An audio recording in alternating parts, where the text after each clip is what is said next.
Hi guys, welcome back to my YouTube channel. ඉතින් ඔයාලව සාදරයෙන් සහ ආදරයෙන් පිළිගන්නවා මගේ YouTube channel එකට. ඉතින් අද vlog එක මගේ husband ගේ Thailand tour එක ගැන.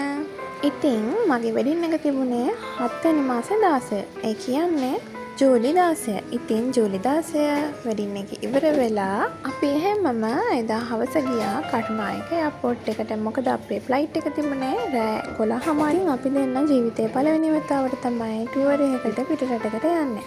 ඉතින් අපි දෙන්න ඇතුළේ process එක දන්නේ නැහනේ. කොහොමද පැය 3කට කලින් එයාපෝට් එකට එන්න ඕන. ඒ ඇවිල්ලා අපි තිබුණ check-in කරන්න තියෙන දේවල් කරගෙන අපි එයාපෝට් එකේ ඇතුළේ චුට්ටක් ඇවිදලා ඉක්මනට කෑමක් කෑවා. මොකද අපි දන්නේ නැහැ ප්ලේන් එකේ කීයටද මේ අපේ කෑම එක දෙන්නේ කියලා. ඊට පස්සේ අපි දෙන්න පොඩ්ඩක් ඇවිද හිටියා කෑම කාලා.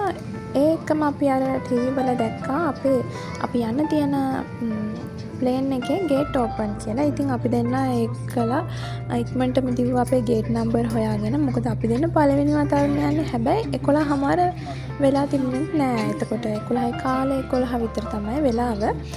ඉතින් අපි දෙන්න ඉක්මනටම ප්ලේන් එක ඇතුළට ගියා. එතන ඇතුළේ තව ටිකට් චෙක් කරන තිබුණා.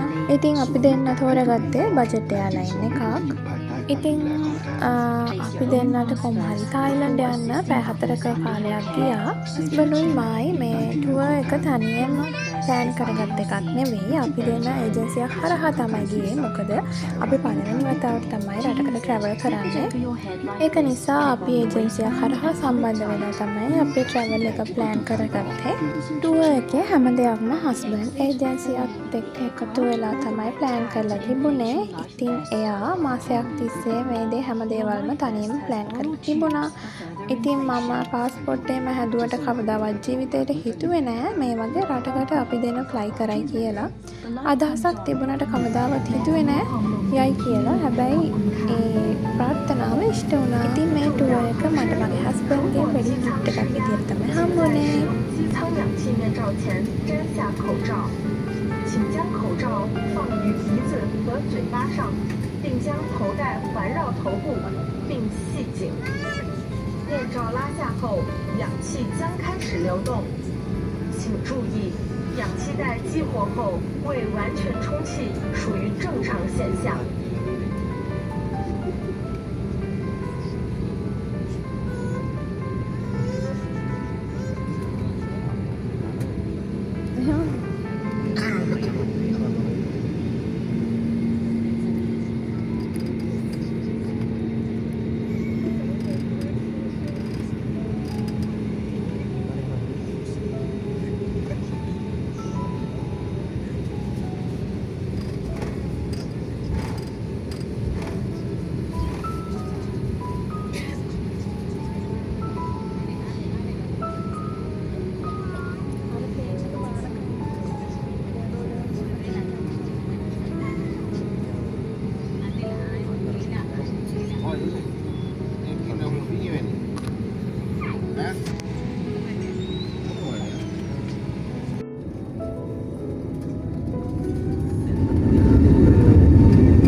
ඉතින් පැයක් විනාඩි 45ක් විතර යද්දී අපිට අපේ කෑම එක හම්බුණා. හස්බන්ඩ් ඕඩර් කරලා තිබුණේ මැක් ඇන්ඩ් චීස්.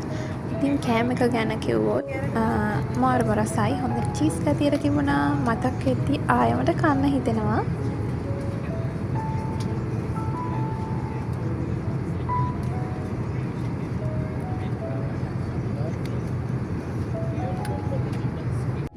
ඉතින් පැය 4කට පස්සේ අපි තායිලන්ඩ් දැක්කා. අපි තායිලන්ඩ් ලෑන්ඩ් කර එයාපෝට් එකේ නම මට හරියට මතක නෑ. මම වීඩියෝ එක එඩිට් කරද්දි යටින් දාන්නම් එයාපෝට් එකේ නම මොකක්ද කියලා. ඉතින් ෆ්ලයිට් එකේ මට සැරින් සැරේ නින්ද ගියා. ආයෙ හැරුණා. ආයෙ නින්ද ගියා. මොකද රෑනේ ගියේ අනිත් එක මහන්සි. අපි දෙන්නටම මහන්සි වෙඩින් එක ඉවර වෙලා හැම ගිය නිසා.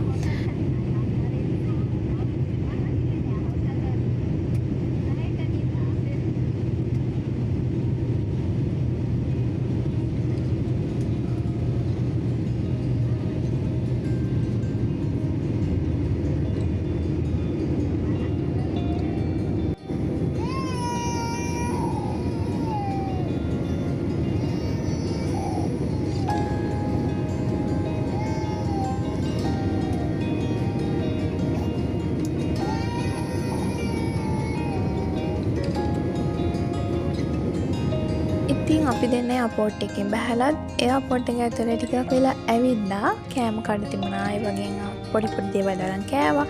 හැබැයි එයාපෝට් එක ඇතුලේ නම් තායිලන්ඩ් වල කෑම චුට්ටක් ගණන් වැඩි. ඊට පස්සේ අපි දෙන්න සල්ලි එක්ස්චේන්ජ් කරගත්තා. අපි කටුනායකින් ඩොලර් ගෙනාවා. අපි මුලින්ම ඩොලර් 100ක් තමයි මාරු කරගත්තේ. ඩොලර් 100ක් බාත් ප්‍රමාණයකට මාරු කරගත්තා. මොකද එයාපෝට් එක ඇතුලේ තියෙන රේට් එකට වඩා එළියේ රේට් එක ටිකක් වෙනසක් අපිට තේරුණා. ඉතින් ඒක නිසා අපි ඩොලර් 100ක් විතරයි චේන්ජ් කරගත්තේ. ඒ වගේමයි අපි එයාපෝට් එකෙන් ගත්තා බාත් 299ක් මට මතක විදියට ගාන ගෙවල අපි ගත්තා සිම් කාඩ් එකකුත්. අපි ගත්ත එක සිම් එකයි. මොකද අපි දෙන්නම එකම ළඟ ඉන්නේ. ඒක නිසා එක සිම් එකයි ගත්තේ. නිකම් බොරුවට සිම් දෙකක් ගන්න වියදම් කරේ නෑ. එයාපෝට් එකේ ඉඳලා අපි පත්තාය වලට තමයි මුලින්ම ගියේ. අපිට කිලෝමීටර් 150ක් හෝ 120ක දුර ප්‍රමාණයක් තිබුණා. ඉතින් අපි හයිවේ එකේ පැයකමාරක් විතර ගමනක් ආවා. ඊට පස්සේ කොහොම හරි අපි හොටෙල් එකට ආවුදේ 7 විතර වෙද්දී. හැබැයි අපිට චෙක් ඉන් වෙන්න තිබුණේ හවස 2ට. ඉතින් අපි දෙන්න බඩු ටික ලොබි එකේ තියලා චුට්ටක් ඇවිද්දා. අපි මුලින්ම ගියේ පත්තාය වලටනේ. ඊට පස්සේ අපි චුට්ටක් ඇවිදලා බැලුවා.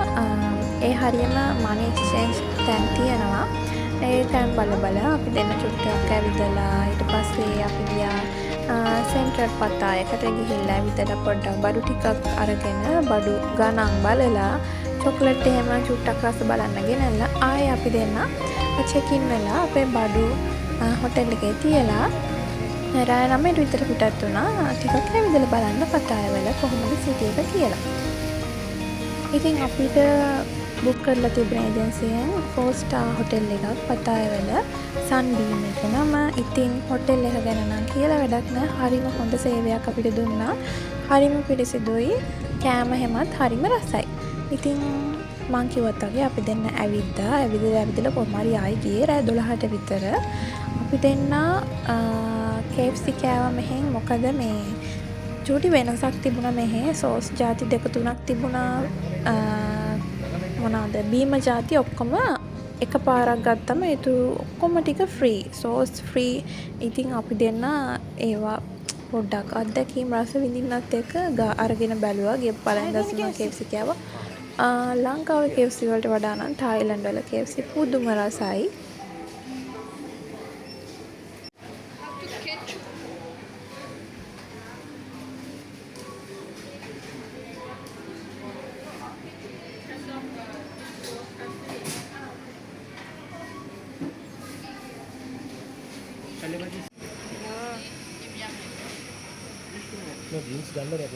ඉතින් අපි දෙන්න කෑම කාලා shopping mall එකේ චුට්ටක් ඇවිද්දා.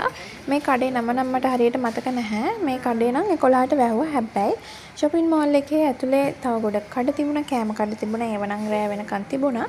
ඔයාලා තායිලන්ඩ් ගියොත් අනිවාර්යෙන් සෙන්ට්‍රල් පතායා shopping mall එකට යන්න අමතක කරන්න එපා. අපි මෙහෙට ආවේනික ඔය ටොෆි, චොකලට් ಜಾති චුට්ට අරන් ගිහිල්ලා රස බැලුවා. මොකද අපිට ගෙවල් වල යන්න බඩු ගන්නක් තියෙනවනේ. ඒක නිසා.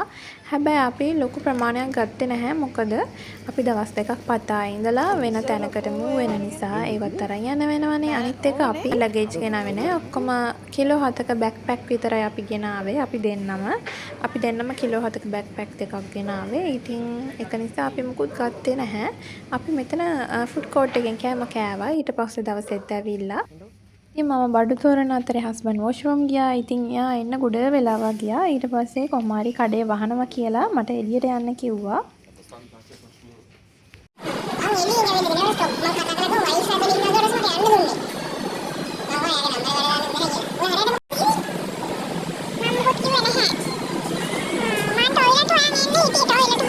ඊට පස්සේ ඉතින් අපි දැන් ඉක්මනටම ඒ බඩු ටික බිල් කරලා එළියට ආවා. එළියට ආපු ගමන් අපි දෙන්න ජූස් එකක් බිව්වා. ඊට පස්සේ ටිකක් ඇවිද්දා. ඊට පස්සේ අපි පතායා බීච් එක පැත්තට ගියා. අපි ටිකක් ඇවිද්දා මේ ටිකේ මැප් එක දාගෙන බලාගෙන ඇවිද්දා අපි දෙන්න. ඊට පස්සේ අපි ජැපනීස් කඩයක් නේ. ඉතින් ඒක ඇතුළේ බලන්න එහෙම බඩු බලන්න. අපි දෙන්න බඩු ටිකක් අරගෙන ගියා හොටෙල් එකට. මොකද අපි ඊළඟ දවසේ අපිට ටුවර් එකක් තිබුණා. ඉතින් අපේ ඩ්‍රයිවර් උදේම එනවා කියලා තිබුණා. ඉතින් අපි දෙන්න හොටෙල් එකට ගිහිල්ලා වොෂ් එකක් දාගෙන හොඳට නිදාගත්තා. මොකද අපිට මහන්සිත් එක්කනේ.